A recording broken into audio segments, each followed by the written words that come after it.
Pesan yang saya mau bagikan buat saudara pagi ini, saya kasih judul begini. Live full and die empty. Hidup secara penuh supaya kita bisa mati dengan kosong. Kita mau belajar untuk bisa hidup secara maksimal, hidup secara optimal, hidup melakukan semua yang Tuhan mau hidup kita lakukan. Penuh. Supaya apa? Supaya kelak ketika kita mati, ketika kelak kita dipanggil Tuhan pulang, kita bisa mati dengan kosong. Kita mati tanpa ada ganjalan, tanpa ada penyesalan. Kita nggak mau sebelum mati masih berpikir, aduh kalau aja dulu saya begini, aduh kalau aja dulu saya melayani Tuhan, aduh kalau aja dulu saya putuskan ini, kalau aja dulu saya lakukan itu. Kita nggak mau. Mati itu masih punya ganjalan. Kita mau matinya dengan kosong. Artinya apa? Semua yang harus kita lakukan, sudah kita lakukan selama hidup kita. Saya punya satu pertanyaan ini buat saudara. Nah, ini pertanyaan yang mudah-mudahan menolong saudara untuk berpikir. Kalau saudara tahu bahwa saudara hanya punya 1 hari lagi untuk hidup, besok bakal dipanggil Tuhan, 24 jam sisanya. Saya tanya sama saudara, kira-kira dalam 24 jam sisa yang saudara masih punya, apa yang saudara mau lakukan? Waduh, udah punya tinggal 24 jam nih. Saudara mau ngapain? Keren. Nyembah Tuhan katanya. Menyenangkan hati Bapak, oke boleh. Ini jawabannya rohani semua di sini ya. Ada yang mikirin utangnya? Ada yang mikirin utang? Gimana mikirin utang? Yes, puji Tuhan, besok dipanggil Tuhan, utang gak usah bayar. Besok ditinggal. Di tempat lain, saya khotbah di English Service 2 minggu yang lalu. Mereka jawabannya keren. Saya bakal lunasin utang saya. Saya bilang, hebat juga, saya bilang. Kalau tinggal 24 jam, ya udah, saya habiskan waktu sebanyak mungkin sama suami saya, sama anak-anak saya, keluarga. Ya, bertobat katanya. Ya saya bertobat lah, Pastor, besok dipanggil Tuhan. Kalau udah aman, puji Tuhan. Kalau masuk neraka gimana? Mendingan bertobat di hari-hari terakhir. Memberi perpuluhan, boleh. Malah ketiga ayat 10, oke. Kasih perpuluhan, oke. Kenapa pertanyaan itu menarik? Karena ketika orang disadarkan akan akhir dari hidupnya, dia dibuat berpikir, apa ya yang belum saya lakukan? Ada yang ngerasa, waduh saya harus bertobat. Artinya apa? Selama ini mungkin masih kurang bertobatnya. Ada yang ngerasa, Pastor, seumur hidup saya kurang habiskan waktu sama istri saya, sama anak-anak saya. Kalau saya tinggal punya 24 jam, tadinya saya bangun karir, kerja terus. Kalau saya tinggal punya 1 hari, saya akan habiskan sama mereka. Ada lagi yang mikir, Pastor, saya masih punya mimpi yang belum terwujud. Kalau punya 24 jam sisa, saya akan berusaha wujudkan mimpi saya dalam 24 jam sisa. Ada yang lain lagi mikir begini, Pastor, saya ini hidup sendiri, kalau tinggal punya 24 jam, saya akan makan sebanyak-banyaknya, puas-puasin, happy. Toh besok dipanggil Tuhan. Versi jawaban kita bisa lain-lain. Dengar, ini versi jawaban terbaik sebenarnya yang saudara bisa kasih untuk pertanyaan itu. Kalau saudara tahu tinggal punya 24 jam sisa, apa yang saudara akan rubah? Apa yang saudara akan lakukan? Ini jawaban terbaiknya. Nothing. Sama sekali tidak ada.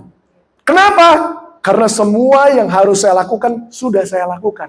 Saya udah setia bayar perpuluhan, saya udah hidup dalam pertobatan, saya udah habiskan banyak waktu sama keluarga, saya udah wujudkan mimpi saya. Semua yang harus saya lakukan, sudah saya lakukan, Pastor. Jadi kalau toh Tuhan bakal panggil saya besok, saya udah siap tuh.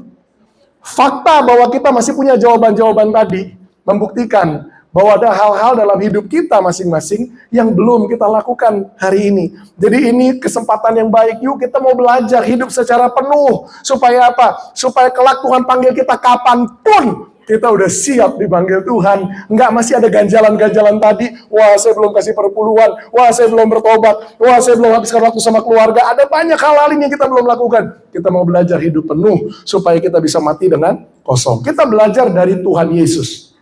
Tuhan Yesus hidup di bumi ini nggak lama.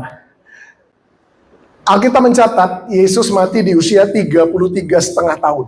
Itu satu rentang hidup yang relatif pendek buat manusia. Bener ya, 33 tahun. Tapi di atas kayu salib. Sekalipun umurnya cuma 33 tahun. Yesus melepaskan kata-kata yang luar biasa ini.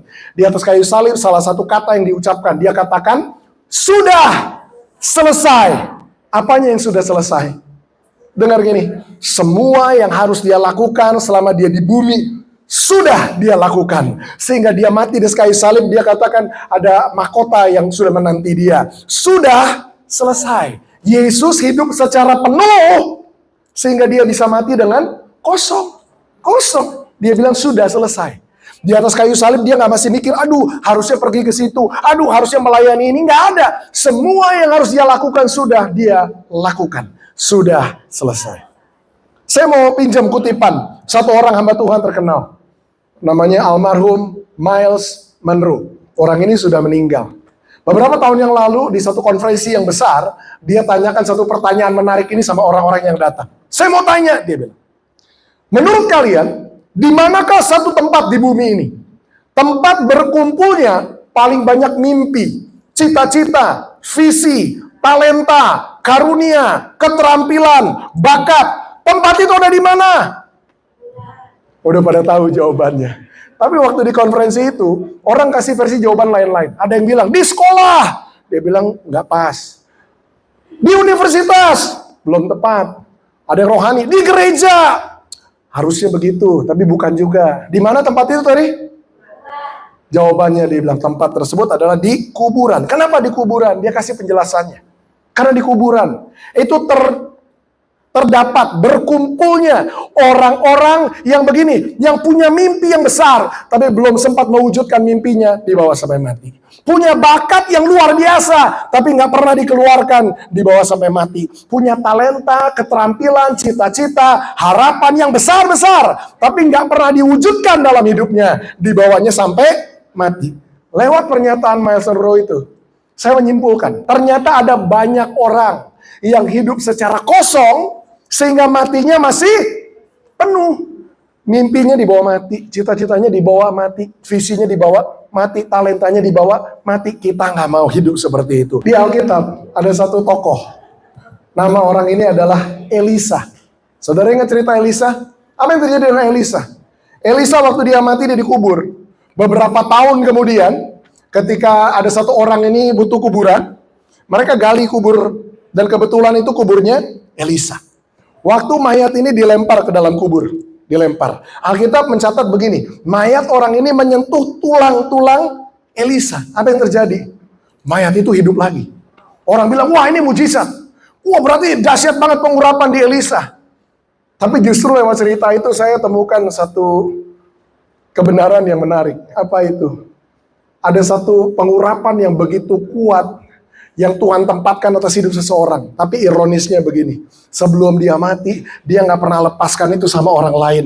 Nggak seperti Elia melepaskan itu ke Elisa. Elisa membawa pengurapan yang Tuhan percaya dalam hidupnya. Dia bawa sampai mati. Ternyata dia matinya masih penuh. Penuh dengan anugerah Tuhan, penuh dengan pengurapan Tuhan, penuh dengan kuasa Tuhan. Kita nggak mau seperti itu. Kita mau belajar hidup secara penuh, supaya ketika kita mati dengan kosong.